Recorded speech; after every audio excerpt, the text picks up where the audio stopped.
네, 안녕하세요. 3월 모의고사 잘 보셨나요? 문과는 어려웠죠.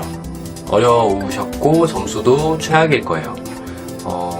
수능이랑 같은 패턴이 나온 거예요, 여러분.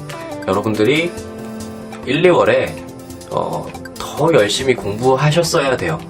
정말 열심히 공부하셨어야 돼요. 문과가 좀 3학년은 좀 버려진 경우들이 많아요. 그러니까 선생님들도 그렇고 수학 여러분들도 그렇고 어머니들도 그렇고 문과가 무슨 수학이야 이렇게 생각을 하는 경우들이 많은데, 여러분, 문과는 점점 더 어려워지고 있습니다. 즉 수학으로 변별할 가능성이 높아졌어요. 그러니까 이게 되게 안타까운 거예요. 저는 정부에서 정책을 발표를 했어요. 그 정시 비중을 늘려라라고 했습니다. 권고했습니다. 권고를 했는데, 물론 이제 대학이 받아들여야 되는데, 여러분, 정시 비중이 높아진다면 문과에서 변별력을 내는 것은 무엇일까요? 이 생각을 잠깐만 해보면 돼요.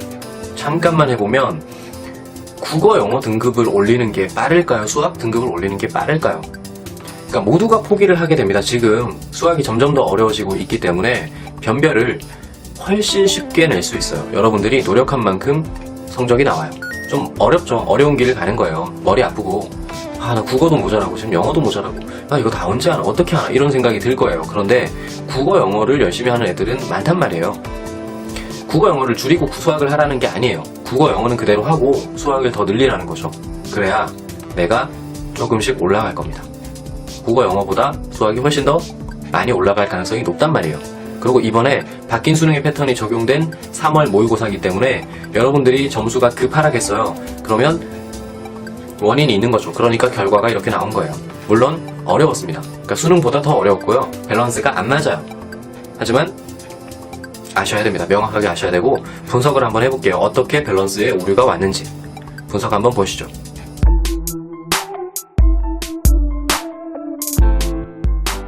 문과 같은 경우에는 굉장히 어려웠으리라 예상합니다. 그리고 기분이 굉장히 안 좋으실 거예요. 하지만 저희는 반드시 이 모의고사를 분석해야 합니다. 그러니까 나의 문제가 무엇인지, 이 모의고사는 과연 수능과 어느 정도 연관성이 있는지, 이것은 반드시 아셔야 돼요. 그러니까 제가 분석을 해놨어요. 여러분도 한번 내가 틀린 문항이 어디에 해당되는 건지 한번 확인해 보시는 게 좋을 것 같습니다. 첫 번째로 최상위 문제예요. 최상위 문항은 21, 28, 29, 30입니다. 그러니까 보통은 21번과 30번. 그러니까 어떻게 보면 밸런스 오류라고 볼 수 있죠. 그러니까 문과 기준에서 21번, 28번, 29번, 30번이 최상위 변별에 해당되기 때문에 무엇을 틀려도 이상하지 않다라고 생각을 해주시면 돼요. 그러니까 즉 이 시험지는 어려웠다라고 생각을 해주시면 될 것 같습니다. 먼저 21번인 경우에 세 가지가 겹쳐 있어요. 그러니까 무리함수, 그 다음에 점과 직선 사이의 거리, 그 다음에 중점의 성질. 여기서 이제 우리가 눈여겨봐야 될 것은 중점의 성질이에요. 이런 단원이 없죠. 중점에 대해서 너네 한번 분석할 수 있어? 라는 것을 낸 거예요. 그러니까 굉장히 어렵다라고 볼 수 있죠. 저희가 이과도 아니고, 그러니까 수학을 분석해서 문제를 치러야 하는 이과도 아니기 때문에 이 문제는 굉장히 잘못 냈다라고 보는 것이 맞아요. 어쨌든 저희가 어디까지 진행을 했느냐, 이 상황도 굉장히 중요하기 때문에 문제를 어디까지 손댔는지 이런 것도 확인을 해주셔야 되고요. 28번은 집합의 응용과 자연수의 성질이 결합된 문제입니다. 여기서도 자연수의 성질이라는 단원이 없어요. 없으니까 자연수의 성질을 우리가 마찬가지로 분석해서 문제를 풀어야 되는 상황인 거죠. 그런데 이 자연수의 성질 파트는 해야 되는 게 작년 수능에 나왔어요. 작년 수능에 자연수의 성질 파트가 나왔었기 때문에 이 부분은 연습용으로 한다라고 판단을 해주시면 돼요. 그러니까 같은 출제진이 들어오는 경우, 혹은 작년에 냈던 그 출제 그 의도를 올해도 유지시키겠다, 관철시키겠다라고 한 경우에 28번은 연습용 문제로 좋다라고 생각하시면 됩니다. 그 다음에 29번 등비수열하고 약수의 성질을 섞어놨습니다. 마찬가지로 약수의 성질이란 건 단원이 없죠. 그래서 이것도 마찬가지로 분석과 익숙해지는 방법밖에 없어요. 그래서 28번, 29번은 연속으로 우리가 앞으로 나아가야 될 길에 대해서 제시한다 라고 생각을 해주시면 될 것 같아요. 그런데 30번이 이제 정수점이 나왔는데요. 이거는 수정될 거라고 생각하시면 돼요. 정수점 사각형의 개수 세는 문제인데 이거는 수능 때 나올 가능성이 좀 현재로서는 굉장히 낮다. 그래서 이 문제를 틀렸다 하더라도 문제될 건 아니야 라고 생각해 주셔도 됩니다. 30번은 미분이 나올 거니까요. 어찌됐건 28, 29, 30번을 통칭해서 묶을 수가 있어요. 이 문제는 성질을 모른다, 분석을 할 수 없다라고 하더라도 나열을 통해서 풀 수가 있어요. 나열 문제 아시죠? 그 시그마가 나왔고 경우의 수가 나온 경우에 나는 전체를 쭉 나열해가지고 세서 문제를 맞출 수 있어 라고 하는 것이 이 나열 문제인데 문제는 28, 29, 30번이 다 나열로 풀 수 있어요. 하지만 세 문제를 나열로 풀게 되면 시간 초과는 100%죠. 그러니까 정상적인 교과 과정을 밟은 학생한테 이 문제를 줬을 때 이 문제집은 시간 내에 풀 수가 없어요. 그래서 문과로서는 문제집 자체가 굉장히 어렵다 라고 판단해 주시면 되고 시간 내에 풀 수 없다. 그러니까 초과적인 교과 과정을 이수한 학생들, 대치동이라거나 강남구에서 혹은 교육 밀집 지역, 목동이나 노원 이런 곳에서 열심히 공부한 학생들, 초과적인 공부를 한 학생들만 이득을 본 시험지다라고 판단을 해주셔도 됩니다. 그 다음에 이제 상위권 한번 볼게요. 상위권은 18번 빈칸 추론 문제입니다. 18번은 문제수가 3개예요. 지금 상위권은 18번, 19번, 20번 이렇게 객관식 3문항입니다. 18번은 빈칸 추론 문제인데 방정식 플러스 극한이에요. 그러니까 이것도 자주 내던 스타일은 아니죠. 원래 빈칸 추론은 확률과 통계 쪽에서 나왔었는데 지금 미적분 쪽으로 넘어왔기 때문에 이 또한 맞추기는 어려운 거예요.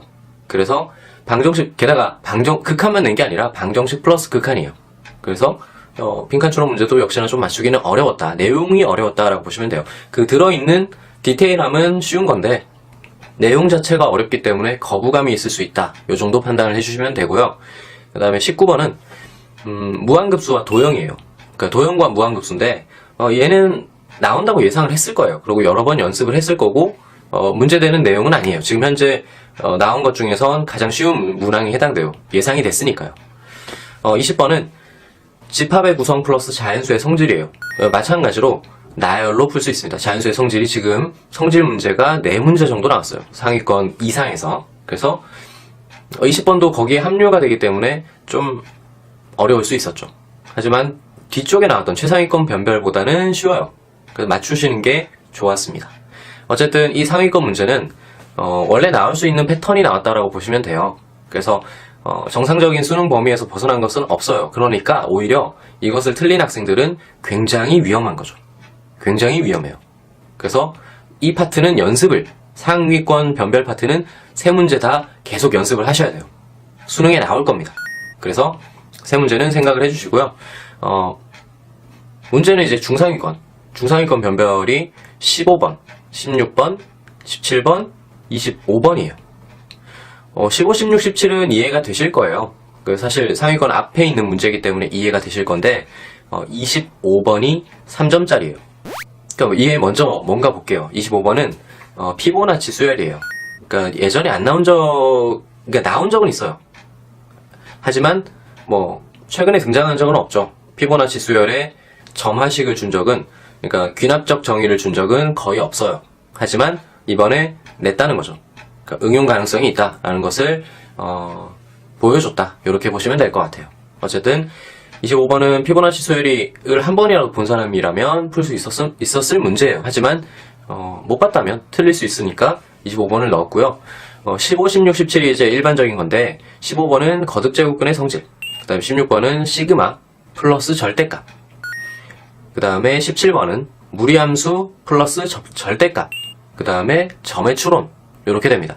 그래서 15, 16, 17은 어떤 느낌이냐면 쉬운 문제예요. 쉬운 문제인데 구석에 있는 문제를 꺼낸 거예요. 거듭제곱근을 안 낼 수 있었어요. 지수법칙을 낼 수 있었어요. 그런데 거듭제곱근을 꺼내서 그것의 성질을 썼다 라고 하는 것이 구석에 있는 문제를 꺼낸 거죠.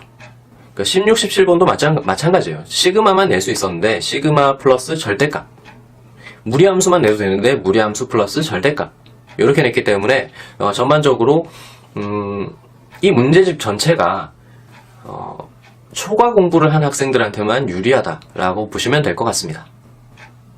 자, 총평입니다. 첫 번째는 박빈 수능에 대한 적용을 했어요. 이 문제집은 무조건 적용을 한 거예요. 문제집을 적용한 거기 때문에 여러분들은 신경 쓰긴 써야 돼요. 그 뭐 자연수의 성질이 나왔다거나 아니면 이제 절대값 내용이 나왔다거나 이거는 바뀐 수능을 적용한 거예요. 다만 그 밸런스에 오류가 있습니다. 그래서 내가 이 문제가 안 나올 거야 라는 생각을 하시면 안 되고요. 나오긴 나올 건데 너무 과해. 내가 이것을 고쳐서 연습만 한다면 수능 때까지 수능 성적은 오를 거야 라고 보시는 게 맞아요. 지금 성적은 여러분들의 수능 성적이 아니에요. 그러니까 좋은 얘기죠. 그 다음에 그러니까 점수보다는 틀린 유형에 주목을 하셔야 돼요. 내가 어떤 유형에 좀 약하더라. 제가 분석을 해드렸잖아요. 자연수의 성질 내용만 다 틀렸어. 그러면 자연수의 성질이 약하니까 그것에 대해서 집중적으로 고치셔야 돼요. 그래서 이제 유형에 대한 걸 다 고쳤다. 내가 다 분석은 끝났고 어떻게 해야 될지 알겠어요. 그렇다면 이제 자세, 이 3월이 끝나고 나면 내가 기본적으로 어떤 자세를 취해야지라는 걸 할 거예요. 첫 번째는 흔들리지 마세요. 그러니까 본인의 성적이 떨어졌다고 흔들릴 이유는 없습니다. 밸런스의 오류가 굉장히 크기 때문에 크게 흔들리지 않으셔도 됩니다. 그 다음에 두 번째는 제발 조금만 더 공부하세요. 그러니까 여러분이 점수가 떨어질 수도 있었지만 올라갈 수도 있었어요. 그러니까 바뀐 패턴을 적용을 한 다음에 그것에 몰빵해서 냈단 말이에요. 그러니까 바뀐 패턴에 대한 공부를 겨울방학 때 했다면 이건 올라갈 수밖에 없었죠. 그러니까 문제집 어려워요. 지금 어려운 건데 공부를 그렇게 했었으면 올라갈 수도 있었다는 얘기예요. 그러니까 조금만 더 공부를 하세요. 그 다음에 세 번째는 믿지 마세요. 그러니까 아무도 믿지 마시고요. 여기서 이제 저를 믿지 말라는 게 아니라 수시, 정시 앞으로 어떻게 갈 거야 이걸 믿으시면 안 돼요. 실력을 믿으셔야 돼요. 그러니까 실력을 키우셔야 돼요. 정시를 늘린다고 했습니다. 늘리라고 권장했어요. 그러니까 늘려야 한다가 아니라 늘리라고 권장했기 때문에 과연 이것을 대학에서 어느 정도까지 늘릴 것인지는 지켜봐야 아는 거기 때문에 여러분이 나는 수시에 올인할 거야, 정시에 올인할 거야 라고 지금 지레짐작하는 것이 굉장히 큰 문제라는 거죠. 그러니까 둘 다 할 수 있는 실력을 만드셔야 합니다. 그래서 3월의 모의고사는 이렇게 정리를 하시고요. 다시 한번 앞부분에 어떤 문제가 어떤 내용이었는지 확인을 다시 한번 해주시고 확실하게 본인의 약점을 찾으시고 어떻게 공략해야 되겠다라는 계획을 세우시길 바랍니다.